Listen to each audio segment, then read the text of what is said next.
नमस्कार, बहुत स्वागत है आपका। आप देख रहे हैं न्यूज का एक्स-रे और मैं हूं आपके साथ मृदुल शर्मा। आज आपको बताऊंगा लॉरेंस बिश्नोई का राइट हैंड गिरफ्तार हो गया है, लेकिन इसके लिए पुलिस ने कैसे जाल बिछाया ये आपको बताऊंगा। और लॉरेंस का राइट हैंड, उसका छोटा भाई गिरफ्तार हो गया है, तो अब बिश्नोई गैंग का क्या होगा, लॉरेंस का क्या होगा जो उसके नाम पर अलग अलग लोगों को धमकी दे रहा था। कई सारे सवाल हैं, सबके जवाब आज हम आपको देने वाले हैं। इसके बाद आपको बताएंगे उद्धव ठाकरे ने किसे काटने की धमकी दे दी है। सोचिए आप, चुनावों में अब काटने की बात होने लगी। इस धमकी का पूरा एक्सरे हमने किया है। और इसके बाद बताएंगे राहुल गांधी का फ्लॉप शो लगातार जारी है, लेकिन इस फ्लॉप शो के बीच आज एक नया नामकरण भारतीय जनता पार्टी ने उनका किया है और उन्होंने भी हमला बोला है। कैसे वार पलटवार हो रहा है दिखाएंगे, लेकिन उससे पहले हेडलाइंस।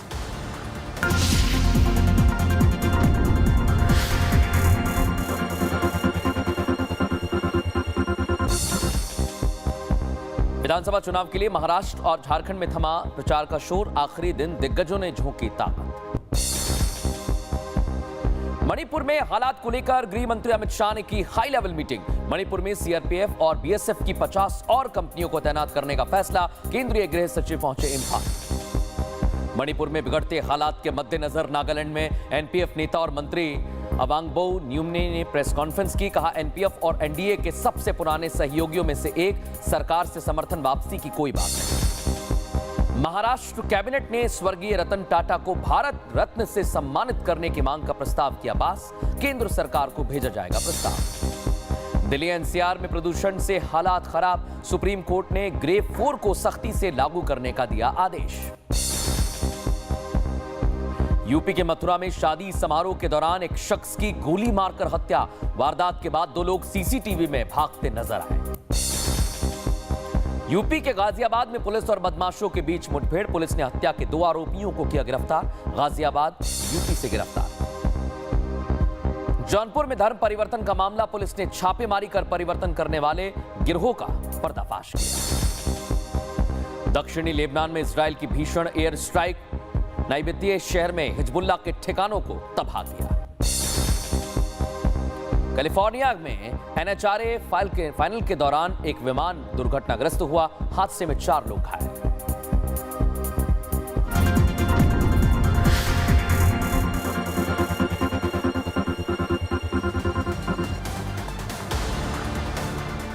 और आज की सबसे बड़ी खबर आपको बता रहा हूं, लॉरेंस बिश्नोई का राइट हैंड, यानी उसका छोटा भाई अनमोल बिश्नोई, जो लगातार भाग रहा था, जो भारत से भागकर अमेरिका चला गया था, लॉरेंस गैंग पूरा वही संभाल रहा था। इनाम घोषित था, लेकिन अब ये पुलिस की गिरफ्त में आ गया है। सोचिए दर्शकों, लॉरेंस बिश्नोई का क्या होगा, क्योंकि लॉरेंस बिश्नोई और पूरा बिश्नोई गैंग अनमोल ही लॉरेंस के बिहाफ में चला रहा, यानी लॉरेंस कहता था, अनमोल करता था।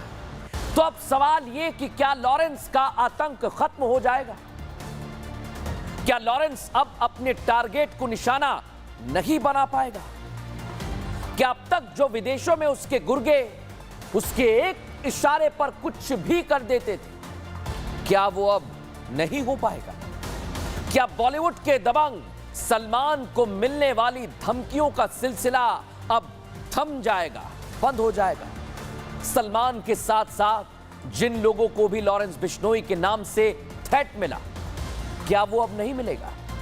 इन सारे सवालों का जवाब आज शायद मिल गया है दर्शकों, क्योंकि मैंने ये सारे सवाल आपके सामने रख दिए हैं और इसके पीछे एक बहुत बड़ी वजह है। लॉरेंस बिश्नोई, जो इस समय खुद साबरमती जेल में बंद है, लेकिन उसकी गैंग का एक सबसे अहम वजीर अभी भी खुली हवा में सांस ले रहा था। सोचिए, लॉरेंस का राइट हैंड बनकर कानून की धज्जियां उड़ा रहा, लेकिन अब उसी कानून ने उसे हथकड़ी लगा दी है दर्शकों। और मैं बात कर रहा हूं लॉरेंस के छोटे भाई अनमोल बिश्नोई की। जो भारत से बाहर रहकर पूरे गैंग को संभालता था। लेकिन आज हम आपको बताएंगे कि अब लॉरेंस गैंग का होगा क्या। क्या अनमोल भी लॉरेंस की तरह जेल में रहकर ताकतवर बनेगा, या फिर यहां से लॉरेंस गैंग का अंत होगा। सोचिए दर्शकों, आज आपके सामने एक एक चीज रखेंगे, लेकिन सबसे पहले मैं आपको बताने वाला हूं कि कैसे अनमोल बिश्नोई को गिरफ्तार किया है, कैसे उस पर शिकंजा कसा गया है। अमेरिका के कैलिफोर्निया से अनमोल की गिरफ्तारी हुई है दर्शकों। भारतीय एजेंसियों के रडार पर अनमोल बिश्नोई था और अनमोल को अमेरिका से अब भारत लाने की तैयारी हो रही है। प्रत्यर्पण के लिए मुंबई पुलिस ने तैयारी की है। सोचिए, पुलिस ने विशेष अदालत का दरवाजा खटखटाया था। अनमोल को लाने के लिए अदालत में अर्जी दे दी गई थी और कुछ अदालती दस्तावेजों का इंतजार किया जा रहा था। गिरफ्तारी के बाद अब प्रत्यर्पण की तैयारी होगी, यानी अनमोल को भारत लाया जाएगा दर्शकों। लेकिन आप सोचिए, अनमोल बिश्नोई जो लॉरेंस का हर काम करता था, कैसे वो काम करता था, ये सबसे बड़ा सवाल है। क्योंकि लॉरेंस बिश्नोई तो दर्शकों जेल में बंद था, तो फिर सलमान को कौन धमकी देता था? सिद्धू मूसेवाला की हत्याकांड में किसका नाम था? अनमोल का नाम था। आप सोचिए, लॉरेंस गैंग के जितने भी गुर्गे हैं, उनको संभालने का काम था अनमोल का। और लॉरेंस इस बात को बताता रहा है कि अनमोल तो छोटी उम्र में था, लेकिन उस पर केस कर दिए गए थे और उसके बाद वो भारत से भाग गया था, लेकिन तब से ही वो लॉरेंस गैंग को अपने हाथों से चला रहा था। लेकिन आज मैं आपको बताता हूं कि कैसे लॉरेंस के भाई अनमोल ने गैंग को संभाल रखा था। बड़े बड़े काम को वो कैसे अंजाम देता था। अनमोल बिश्नोई पर, जैसा मैंने आपको बताया, करीब 18 केस दर्ज थे। कई बड़े हत्याकांड में उसका नाम सामने आया। सिद्धू मूसेवाला हत्याकांड में अनमोल बिश्नोई वांटेड था दर्शकों। शूटआउट में जो हथियार चले थे, जिगाना पिस्टल का जिक्र हुआ था, वो अनमोल ने ही सप्लाई करवाए थे। और बाबा सिद्दीकी का मर्डर आपको याद है ना, मुंबई में, उसमें भी आरोपी अनमोल है। हत्या में शामिल पिस्टल की सप्लाई किसने की थी? अनमोल ने की थी। लॉरेंस के ऑर्डर को वही भारत से बाहर रहकर अंजाम देता था दर्शकों। सलमान के घर पर फायरिंग भी उसने ही करवाई थी, इसलिए सलमान का खौफ था। हाई प्रोफाइल केस की वजह से अनमोल रडार पर था। साल 2012 में अनमोल बिश्नोई पर पहला केस दर्ज हुआ था और तब से ही लगातार अनमोल बिश्नोई पुलिस के रडार पर आ गया। लेकिन आप सोचिए दर्शकों, लॉरेंस जिसने हत्याकांड को अंजाम दिया, उसके बाद वो जेल चला गया। अनमोल जिस पर 18 केस दर्ज है, बड़े बड़े हाई प्रोफाइल केसेस में इसका नाम है, तो अब अनमोल का क्या होगा? लॉरेंस का भाई अनमोल पुलिस की गिरफ्त में आ गया है, जिस पर कई इनाम घोषित किए गए, लेकिन उसका होगा क्या दर्शकों? यही आज सबसे बड़ा सवाल है। आपको बताता हूं कि अनमोल पूरे बिश्नोई गैंग के लिए कितनी बड़ी कड़ी था। ये आप देखिए, गैंग में नंबर 2 की पोजीशन पर था। हाई प्रोफाइल अपराध को अंजाम देना हो, लॉरेंस का भाई अनमोल कराएगा। टारगेट किलिंग अगर किसी की करनी हो, अनमोल ही सब काम करता था। वसूली, सुपारी, सब कुछ अनमोल संभालता था। गैंग में नए लोगों की भर्ती करनी है, छोटे छोटे लोग रिक्रूट करने हैं, तो अनमोल ही उनकी भर्ती करता था। नाम लॉरेंस का, काम अनमोल का, और हथियारों की सप्लाई का पूरा नेटवर्क कहा जाता है कि अनमोल के पास ही था। लेकिन आप सोचिए दर्शकों, एक तरफ लॉरेंस पहले ही जेल में बंद है और अब भारत लाने की तैयारी हो रही है अनमोल बिश्नोई। तो लॉरेंस गैंग का आखिर होगा क्या?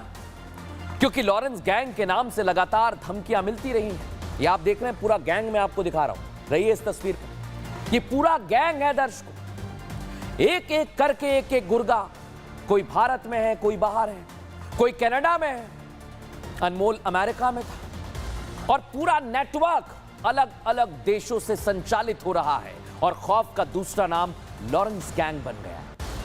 लेकिन आप सोचिए कि लॉरेंस पहले ही जेल में बंद है, अनमोल को अब गिरफ्तार कर लिया गया है, तो अब लॉरेंस गैंग का होगा क्या? कौन बिश्नोई गैंग को संभालेगा? 12 साल से लॉरेंस बिश्नोई तो जेल में बंद है। दर्शकों, लॉरेंस की जगह अनमोल पूरा काम संभालता था। जैसे मैंने आपको बताया, विदेशों में बैठकर गैंग के गुर्गों को अनमोल ही ऑर्डर देता। लॉरेंस से ऑर्डर पहुंचता अनमोल के पास और अनमोल फिर गुर्गों को देता। लॉरेंस के ऑर्डर पर वो प्लान बनाता था, शूटर्स की भर्ती, वसूली, रंगदारी को अंजाम देता था। लेकिन गिरफ्तारी के बाद अब तो यह भी जानकारी मिल रही है, हमारे सूत्र बता रहे हैं कि गोल्डी बराड़ बड़ी जिम्मेदारी संभाल सकता है, गैंग अब वही चला सकता है। दर्शकों, लेकिन आज एक और बहुत बड़ी खबर आई है। लॉरेंस बिश्नोई और उसकी गैंग लगातार सवालों में है क्योंकि वो धमकियां देते हैं। लेकिन एक तरफ अनमोल को गिरफ्तार किया, इस बीच आपको बड़ी खबर बता रहा हूं, पूर्णिया से सांसद पप्पू यादव को फिर से जान से मारने की धमकी मिली है और इस बार पाकिस्तान से कॉल आया है। पाकिस्तान से कॉल आया है। दर्शकों, लॉरेंस का आदमी पप्पू यादव को फोन करता है और धमकी देता है। धमकी देने वाले को पप्पू यादव ने बहुत कुछ कहा है, सुनवाते हैं क्या कुछ कहा। प्रोग्राम पेशा दे। हमारे साथी ने तेरे को नेपाल से फोन किया समझाने के लिए कि भाई से माफी मांग ले, लेकिन तू सुधरने का नाम ही नहीं ले रहा है। तू उल्टा उसी पे चढ़ रहा है। तू अभी तक हमारे टारगेट पर उसको बोलते, अभी बच रहे, उसके आसपास लोग हैं, लेकिन एक ना एक दिन कुत्ते की मौत मारेंगे। हमने वहाँ पे लड़के लगाए हुए तुम्हारे पीछे, तुम्हारे घर पे भी लड़के लगाए हुए। जिस दिन मौका मिला कुत्ते की मौत मारेंगे दोनों की, समझ रहे हो ना? तो बता दो, पाकिस्तान से फोन आया है, लॉरेंस गैंग से बोल रहा हूँ। वो अभी है कहाँ? चढ़ गए, हम नहीं छोड़ने वाले हमको। तेरे को कौन छोड़े? बोल रहा हूँ भाई का आदमी बोल रहा हूँ। गोड्डी भाई ने मेरे को फोन करने को बोला है। कौन भाई? गोल्डी भाई ने मुझे बोला फोन करने को। तेरे को मैंने कल भी फोन किया दूसरे नंबर पे, तूने उठाया नहीं। कौन गोल्डी? बस यही कहना चाहते हैं भाई, सुधर जाओ। तुम सुधरने का नाम ही नहीं ले रहे हो। तो बिगड़ा तो बोल देना अभी अपनी जान की हिफाजत खुद करे। अभी वो बहुत जल्द ऊपर जाने वाले। अगले महीने उसका जन्मदिन है 24 दिसंबर को, उससे पहले उसको ऊपर पहुंचा देंगे। अभी ऊपर जाके बने अपना जन्मदिन।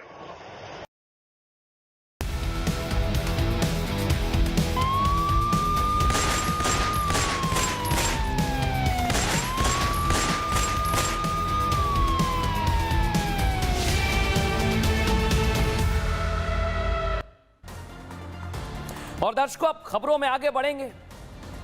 बांटने का डर इतना सताने लगा कि उद्धव ठाकरे काटने की धमकी दे रहे हैं। सोचिए जरा, अब ये चुनाव, फतवा तो आपने सुना था, धर्मादेश सुना था, लेकिन अब धमकी भी आ गई है। और ये चुनाव दर्शकों इतना दिलचस्प हो गया है कि इस चुनाव में आपको सारे मसाले मिल जाएंगे, ऐसा तड़का लगाया जा रहा है। और इस बार का महाराष्ट्र का विधानसभा चुनाव सबसे दिलचस्प और रोमांचक है, क्योंकि इस चुनाव में असल मुद्दों से ज्यादा चुनावी नारे हावी दिखाई दे रहे हैं। लड़ाई जनता के मुद्दों पर नहीं है, बल्कि लड़ाई तो बटेंगे कटेंगे वाले नारे से शुरू होकर वोट जिहाद वर्सेस धर्म युद्ध तक पहुंच गई। लेकिन अब इस लड़ाई में एक नया नारा आ गया है। नारा किसने दिया? उद्धव ठाकरे ने। ये तो नोमानी साहब हैं जो एमबीए के साथ, ये उद्धव ठाकरे मंच से नया नारा दे रहे हैं। बटने बांटने से बढ़कर अब ये लड़ाई काटने पर आ गई है। दर्शकों सोचिए जरा, काटने पर आ गई है। लेकिन कैसे कैसे लड़ाई एक एक करके महाराष्ट्र में मुद्दों से भटक रही है। आइए जरा मैं आपको दिखाता हूं कैसे लड़ाई भटक रही है। पहले नंबर पर एक मुद्दा, एक है तो सेफ है। फिर आया बटेंगे तो कटेंगे। तीसरे नंबर पर आया असली और नकली। फिर आ गया वोट जिहाद। गद्दार और समर्थक तक ये बात पहुंच गई। लेकिन अब मैं कह रहा हूं ना दर्शकों कि अब तो बांटने और काटने की बात हो रही है, लेकिन उद्धव ठाकरे काटने की धमकी किसे दे रहे हैं, क्यों दे रहे हैं, सुनवाता हूं आपको। म्हणजे आपण जर का नुसतं कटेंगे बटेंगे फटेंगे हे ह्याच्यामध्ये राहिलो, मी देवेंद्र फडणवीस आणि सगळ्यांना सांगतोय की तुमचं बटेंगे फटेंगे सोडा, पण मुंबईवरती घाला घातलात तर हम आपको काटेंगे, जरूर काटेंगे। तो देखा आपने कैसे उद्धव ठाकरे काटने की धमकी दे रहे हैं, लेकिन इस पर बीजेपी नेता किरीट सोमैया क्या कह रहे हैं, सुनवाता हूं आपको। यही अंतर है बाप और बेटे में। बाला साहेब ठाकरे हिंदुओं को बचाने के लिए खड़े रहे। अब बांग्लादेशी मुस्लिम रोहिंग्या मुस्लिम हमला कर रहे हैं तो उद्धव ठाकरे बेटा हिंदू रक्षकों को काटने की बात कर रहे हैं। देखा दर्शकों आपने, यहां बांटने और काटने की बात शुरू हो गई है। तो अब सवाल ये, क्योंकि एक और लड़ाई शुरू हो गई है कि एक कौन है, सेफ कौन है, और इस लड़ाई की शुरुआत कैसे हुई, सबसे पहले वो दिखाता हूं।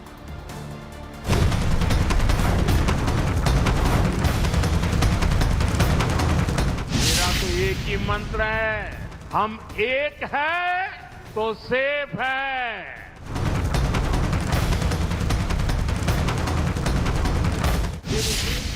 एक है तो सेफ है, देख लीजिए।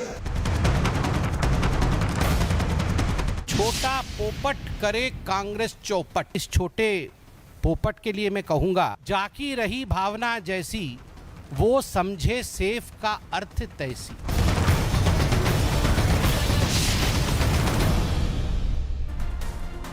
दर्शकों, महाराष्ट्र, झारखंड और उत्तर प्रदेश की 9 विधानसभा सीटों पर चुनाव प्रचार थम चुका है और आज चुनाव प्रचार का आखिरी दिन था। वोटिंग में महज अब 2 दिन बचे हुए हैं, लेकिन इलेक्शन कैंपेन के दिन राहुल गांधी मैदान में आ जाते हैं। आखिरी दिन राहुल गांधी मोदी और योगी के एक है तो सेफ है नारे को लेकर बीजेपी को घेरने के मकसद से आए, लेकिन शायद इस एक्शन के रिएक्शन का अंदाजा राहुल गांधी को नहीं था, पूरी कांग्रेस को भी नहीं था। बताऊंगा आगे, लेकिन पहले राहुल की बात करते हैं। राहुल गांधी अपनी प्रेस कॉन्फ्रेंस में एक तिजोरी लेकर पहुंचे। देखिए जरा, ये वो तिजोरी है जो मैं आपको दिखा रहा हूं, और मकसद था एक है तो सेफ है के नारे पर वार करना। लेकिन यहां सेफ सुरक्षा वाला नहीं है, ये सेफ लेकर आ गए। लेकिन राहुल अपने जाल में कैसे उलझ गए, कैसे क्लीन बोल्ड हो गए, दिखाता हूं आपको।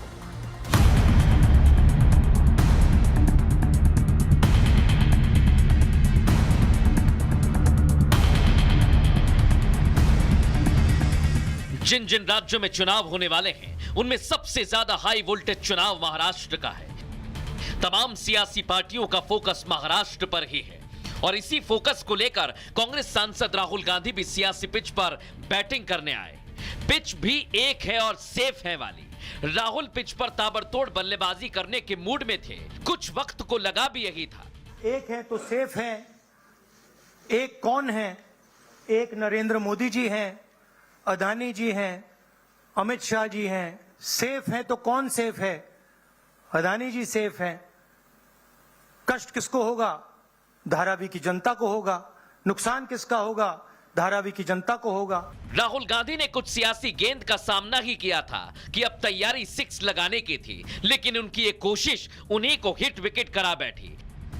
आखिरी गेंद पर एक है तो सेफ है के नारे की हवा निकालने की उनकी कोशिश उन पर ही भारी पड़ गई। राहुल ने मंच से जिस सेफ को खोला, उसके खोलते ही राहुल के साथ कांग्रेस और इंडी अलायंस का पूरा कच्चा चिट्ठा साफ हो गया।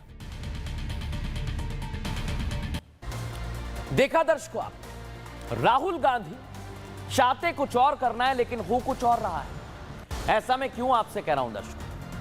क्योंकि बीजेपी कह रही है कि राहुल का वही चुनावी टेप फिर ऑन हो गया है और यह हर बार फ्लॉप रहा है। 2019 में लोकसभा का चुनाव हुआ और राहुल गांधी फ्लॉप हुए।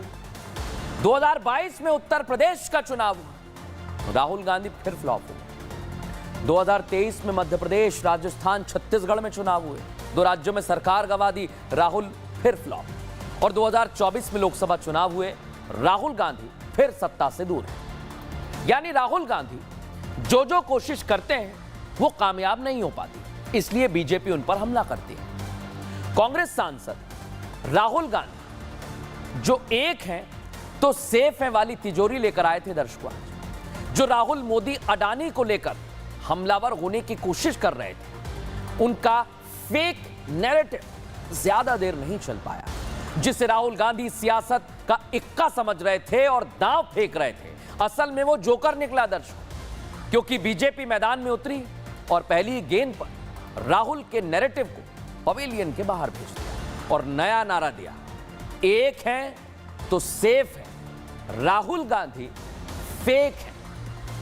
यह नारा दिया गया दर्शकों। लेकिन अब मैं आपको बता रहा हूं आज कि राहुल गांधी को फेक भारतीय जनता पार्टी क्यों बता रही है, इसके पीछे भी तर्क दिया है। क्या तर्क है? एक तरफ है गौतम अडानी, जिन पर राहुल हमेशा हमला बोलते हैं, लेकिन हो क्या रहा है, राहुल गांधी और कांग्रेस समर्थित सरकार में, यानी भूपेश सरकार थी छत्तीसगढ़ में, 25,000 करोड़ का निवेश किसे दिया गया? गौतम अडानी, अडानी समूह को। कोल की खदानों में अडानी समूह ने निवेश किया। गहलोत सरकार, कांग्रेस की सरकार थी तत्कालीन, 65,000 करोड़ का निवेश अडानी समूह ने किया। केरल में अडानी समूह ने 70,400 करोड़ का निवेश किया दर्शकों। कर्नाटक में कांग्रेस की जैसे ही सरकार बनी, अडानी समूह के लिए रेड कारपेट बिछा लिया गया। कर्नाटक में 1 लाख करोड़ तक का निवेश होगा, धीरे धीरे हो रहा है। तेलंगाना में अडानी ग्रुप का 12,400 करोड़ का निवेश, सोचिए जरा, अडानी समूह ने तेलंगाना में 100 करोड़ का दान दिया है। लेकिन सोचिए, राहुल का फेक नैरेटिव है, क्योंकि उनकी और जो कांग्रेस की सरकार है वहां भी अडानी समूह काम कर रहा है। लेकिन कैसे बीजेपी ने हमला बोला, सुनवाता हूं।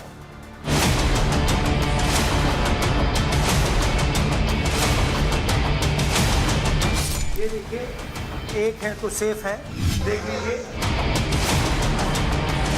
छोटा पोपट करे पार्टी चौपट ने चौकीदार चोर है कह के हंगामा मचाया था। सुप्रीम कोर्ट में कान पकड़कर उठक बैठक करनी पड़ी इस छोटे पोपट को।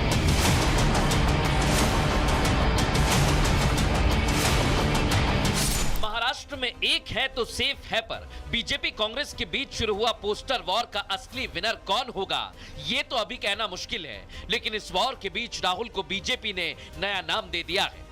ना सिर्फ नाम दिया, बल्कि कांग्रेस के पतन का कारण भी बोनस में बता दिया। वही पुराना टेप रिकॉर्डर है, 2-3 नाम होते हैं, उन्हीं को वो रिपीट करते रहते हैं। बाला साहेब ठाकरे ने जब राहुल गांधी के विषय में पूछा गया तो बाला साहेब ठाकरे झुंझला गए। उन्होंने कहा, अरे वो छोटा पोपट के बारे में मत पूछो, छोटा पोपट है वो। छोटा पोपट ने किया है कांग्रेस चौपट। राहुल गांधी ने तो सेफ है वाला लॉकर खोला था, लेकिन बीजेपी कांग्रेस के साथ इंडी अलायंस का पूरा भूगोल खोलकर जनता के सामने रखती है। लोकसभा चुनाव में खटाखट, हरियाणा चुनाव में जलेबी, हिमाचल में समोसा, तो यूपी में आलू से सोना उगाने वाली फैक्ट्री का जिक्र भी आ गया। हरियाणा से पहले जलेबी, याद करिए, हर जगह जलेबी, हिमाचल में समोसा।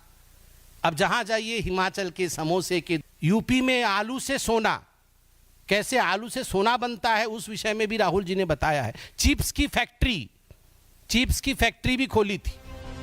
महाराष्ट्र के धारावी का नैरेटिव सेट करने के लिए जो राहुल गांधी चुनाव मैदान में उतरे थे, उनका खटाखट से लेकर जलेबी तक की संबित पात्रा ने धज्जियां उड़ा दी। साथ ही बता दिया कि हर चुनाव राहुल गांधी एक मीम देते हैं और आने वाली 23 तारीख को भी एक नया मीम आएगा। मतलब मुर्गी अंडे देती है, इसमें कोई दो मत नहीं है, और राहुल गांधी मीम देते हैं। और मैं आपको आज लिख के दे रहा हूं, आप लिख के लेके जाइए, 23 तारीख को मीम बनेंगे। तिजोरी खुला और उसमें से कांग्रेस पार्टी 0-0। मौसम ठंडा है लेकिन सियासी पारा हाई है। महाराष्ट्र में कौन एक और कौन सेफ होगा, ये तो 23 तारीख को पता चलेगा। साथ ही ये भी साफ हो जाएगा कि सियासत का पोपट कौन है।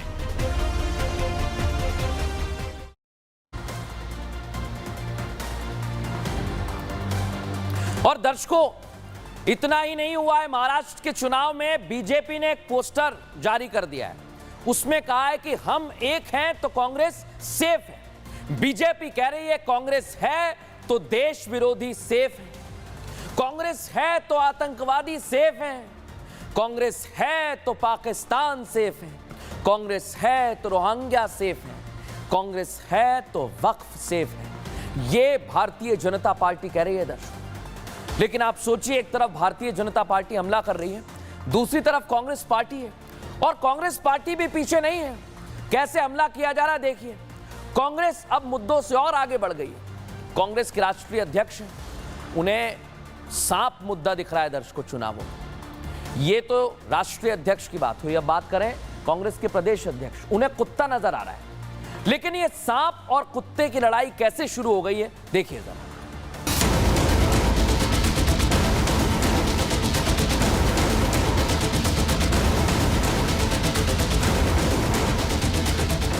बीजेपी और आरएसएस ये तो जहर के जैसा है, इसलिए ये जहरीले सांप को मार देना चाहिए। आप बीजेपी को समय आ गया है, बीजेपी को समय आ गया है। छोटे मियाँ तो छोटे मियाँ, बड़े मियाँ भी सुभान अल्लाह। एक पार्टी के अध्यक्ष से तो ये अपेक्षा नहीं थी कि अपने चुटपुटिया नेताओं को भी पीछे छोड़ जाएगा। महाराष्ट्र विधानसभा चुनाव मैंने शुरू में कहा था कि रोचक है, लेकिन यहां स्तर कितना गिर गया है, क्योंकि आपसे जुड़े हुए मुद्दे किसी का ध्यान नहीं है। और अब तो जानवरों की बात हो रही है, जानवरों से तुलना हो रही है। राजनीति में सियासी पार्टियों के मुंह पर जनता और आपसे जुड़े हुए मुद्दे होने चाहिए, लेकिन क्या है, कोई सांप, कोई कुत्ता, ना जाने क्या क्या हो रहा है। और इस लिस्ट में कांग्रेस के नेता सबसे आगे, या शायद उनमें से होड़ मच गई है कि कौन आगे निकले। कुछ दिन पहले महाराष्ट्र कांग्रेस के अध्यक्ष नाना पटोले, सुन लीजिए, देख लीजिए क्या कह रहे हैं। बीजेपी को डॉग बनाने का समय आ गया है, ऐसे ऐसी बातें कह रहे हैं। इस पर हमने एक्सरे किया था दर्शकों, आपको याद होगा। अब एक और नेता आ गए, वो भी कांग्रेस के वरिष्ठ नेता हैं। इधर राहुल गांधी ने लॉकर खोला, उधर ये देखिए आप, कांग्रेस के राष्ट्रीय अध्यक्ष मल्लिकार्जुन खड़गे ने सांप के जहर का जिक्र कर दिया। लेकिन इस बयान के मायने कई सारे निकाले जा रहे हैं। जहर से उनका मतलब बीजेपी और आरएसएस था, और वो इसे मारने तक की बात कह रहे हैं। लेकिन आप सोचिए दर्शकों कि इन दोनों नेताओं को और इनके बयानों को अगर देखा जाए तो क्या ये राजनीतिक शुचिता है? शायद नहीं, और भी लोग होंगे। ये आप देखिए, बीजेपी आरएसएस सांप जैसी है, जहां दिखे वहां मारो। इधर ही कह रहे हैं कि बीजेपी को कुत्ता बनाने का वक्त आ गया है। अब अगर इस तरह की भाषा चुनावों में आपके मुद्दों को छोड़कर अपनाई जाएगी तो क्या ही कहा जाए। देखिए हमारी ये रिपोर्ट।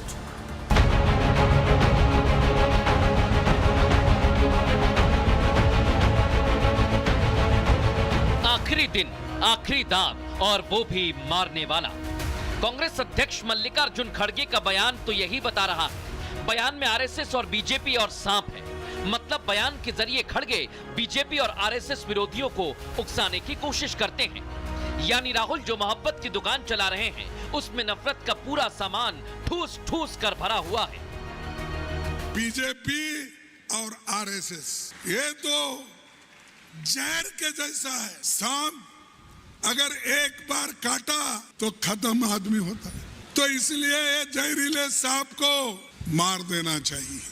खड़गे कांग्रेस के पहले नेता नहीं हैं जो मारने वाली भाषा का इस्तेमाल कर रहे हैं। सांप बिच्छू सियासत में ला रहे हैं। कांग्रेस के बयानवीर में महाराष्ट्र कांग्रेस के अध्यक्ष का नाम भी दर्ज है, जिन्होंने कुछ दिन पहले ही मंच से सीधे धमकी दी थी कि वक्त आ गया है। किसका वक्त, वो बयान में सुनी। मैं पूछना चाहता हूं, क्या अकोला जिले के ओबीसी के लोग आप बीजेपी को वोट करोगे? जो आप बीजेपी को समय आ गया है, बीजेपी को समय आ गया है। एक एक शब्द बता रहा है कि चुनाव जा कर रहा है। वोटिंग से पहले सेफ, जहर और पोपट वाले नारों और शब्दों की बाढ़ सी आ गई है। लेकिन खड़गे के नफरती भाषा वाले बयान पर बीजेपी हमलावर है। बड़े दुर्भाग्य की बात है। मैं मान के चलता हूं कि वो अपनी पार्टी को संभाल ले, वही बहुत है। भाजपा और संघ के बारे में उनको कहने का अधिकार नहीं है। ये कांग्रेस की जो फितरत है, उनकी नीति है कट, कमीशन और करप्शन। मोदी जी की नीति है फर्स्ट नेशन, उनका है फर्स्ट करप्शन, और इसलिए ये जलन है। पहले पटोले फिर खड़गे, इनकी नफरती भाषा शैलियों के लिए चुनाव आयोग तक ने जवाब मांगा है, लेकिन नेता है कि मानते ही नहीं। अब खड़गे ने जो बयान दिया उसमें कांग्रेस को कुछ भी गलत नजर नहीं आता, लेकिन बीजेपी खड़गे की उम्र का तकाजा लगा रही है। खड़गे साहब का कहना बिल्कुल बराबर है।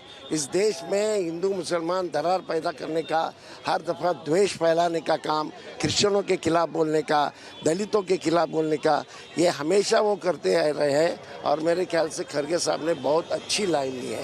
आदमी का एक उम्र के बाद आदमी अंड बंड बोलता है, उम्र के लिए उनको क्षमा करते हैं। उम्र का तकाजा है, आदमी की याददाश्त चली जाती है। उनको जब से हम लोग हरियाणा जीते हैं, कांग्रेस पगला गई है, कांग्रेस बौरा गई है, और ऐसे ही बिखरी बिखरी बातें करती हैं।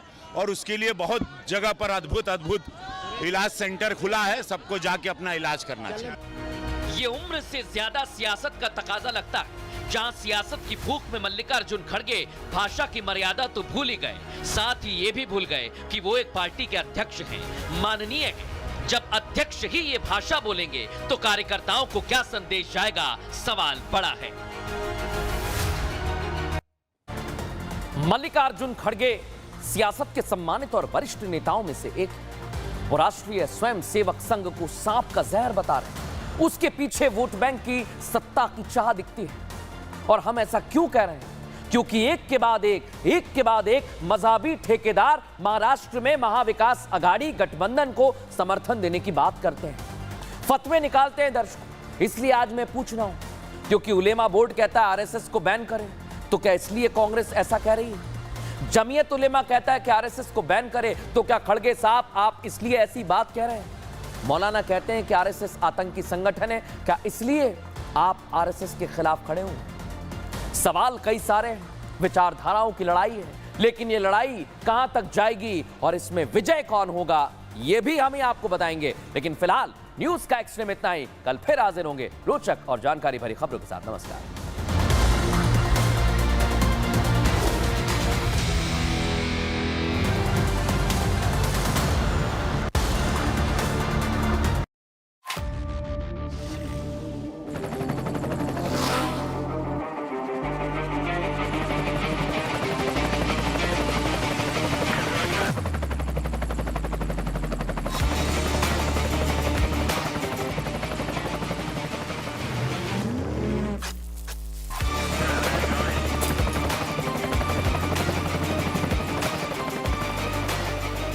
Director, the test of success के सामने नजर आ रही है। ऑस्ट्रेलिया की तस्वीर